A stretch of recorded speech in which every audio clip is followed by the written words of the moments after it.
이번 한국인 피랍 사건에 대해서 한국외국어대학교 아프리카 연구소의 이한규 교수를 연결해서 자세히 알아보도록 하겠습니다. 교수님 안녕하십니까? 네, 안녕하십니까. 네. 한국외국어대학교 이한규입니다. 네. 주모 씨가 납치된 곳이 리비아 남서부 쪽에 위치한 자발 핫사우나라고 저희가 알고 있습니다.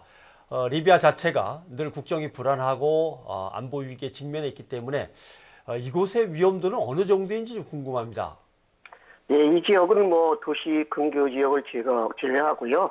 리비아 정부의 공권력이 거의 못 미치는 곳입니다. 그리고 예. 빈곤한 지역이고요. 네. 그래서 이 지역에는 여러 가지 살라보디 민병대라든가 혹은 IS가 자신의 영토라고 주장한 사르테 지역에서 활동하는 잔존 세력들이 이곳에서 지하 활동을 하고 있는 곳이기 때문에 아주 외국인에겐 굉장히 위험한 곳입니다.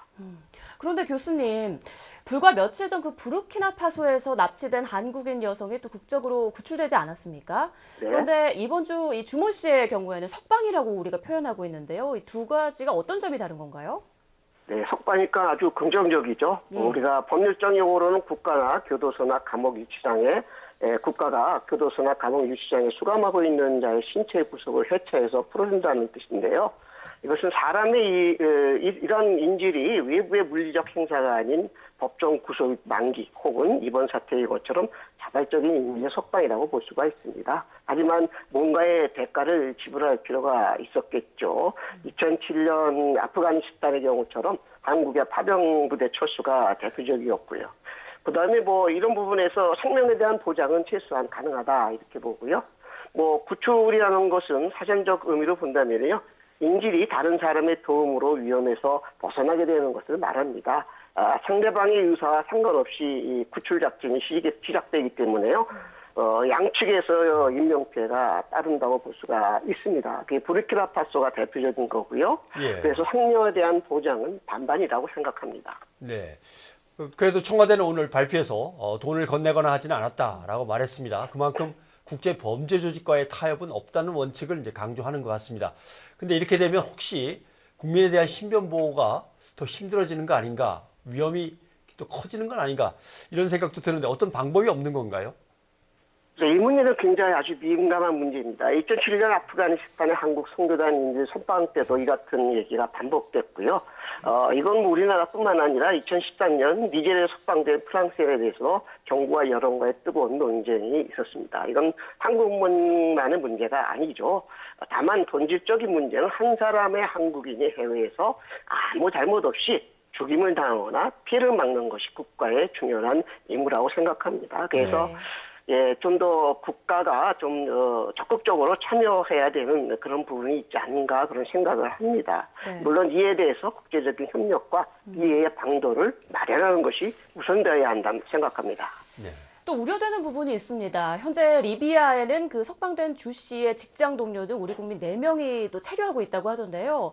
또다시 이런 사건이 발생하지는 않을까 걱정입니다. 철수 권고에도 이들이 떠나지 않고 있는데요. 어떤 대책이 없는 건가요? 이 문제는 개인의 자유와 국가 책임 문제가 걸려있는 아주 예민한 문제라고 저는 생각을 합니다. 그런데 이번 석방이 정부가 뭔가를 매듭질 수 있는 강력한 대책을 만들어야 한다는 교훈을 주지 않았나 이런 생각을 합니다. 왜냐하면 제가 보기에는 이전 정부에서도 마찬가지지만 사건에 끌려가는 모습이 더 이상 국민에게 보여서는 안 된다고 저는 생각합니다. 그래서 저는 이들은 사실 모든 자기의 재산과 생명을 걸고 이곳에서 이제 사업을 하는 사람들입니다. 그래서 이들에 대한 유인책으로 첫째는 위험성을 보다 현실적으로 알리는 것이 중요하다고 생각하고요. 둘째는 리비아의 해당 정부와 우리 정부가 이들의 사업체를 보장해 줄 수 있는 정부 간 협력 제도를 좀 마련해야 될 거라고 생각합니다. 그리고 철수할 경우 개성공단의 철수의 경우처럼 일정 정도는 생활 지원금을 지원하는 것이 대안이 아닐까 이렇게 생각을 합니다. 네. 외국인을 인질로 납치해서 대가를 요구하는 행위는 참 용납할 수 없는 국제적인 반인도적인 범죄 행위입니다. 근데 날이 갈수록 점점 심각해지고 있고 왜 이런 현상이 계속 일어나는지 그리고 앞으로 대책이나 예방책 같은 건 어떤 게 있을까요? 예, 원론적이지만 국민과 사회를 지켜줄 수 있는 효율적인 정부가 제대로 형성되지 못하는 경우가 대부분입니다. 사회적, 정치적으로 소외된 세력들이 정부 제도를 통해서 자신들의 요구를 투입할 수 있는 입구가 막혔거나 좁을 경우죠. 이러한 상태가 지속되면 이들은 결국 자체적으로 혹은 다른 세력의 힘을 빌려서 해결하는 의지를 강하게 가질 수가밖에 없습니다. 이때 정부가 손을 내민다 해도 이미 이 문제는 정부의 손을 떠난 것이다 이렇게 생각을 하는데요. 거기에 근본적인 것은 저는 세계화가 아닌가 이렇게 생각을 합니다.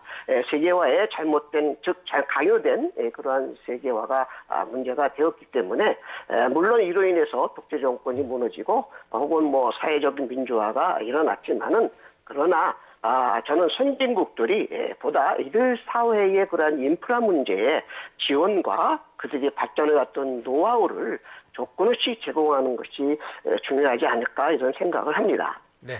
교수님 오늘 도움 말씀 고맙습니다. 고맙습니다. 네, 감사합니다. 한국외국어대학교 아프리카 연구소의 이한규 교수였습니다.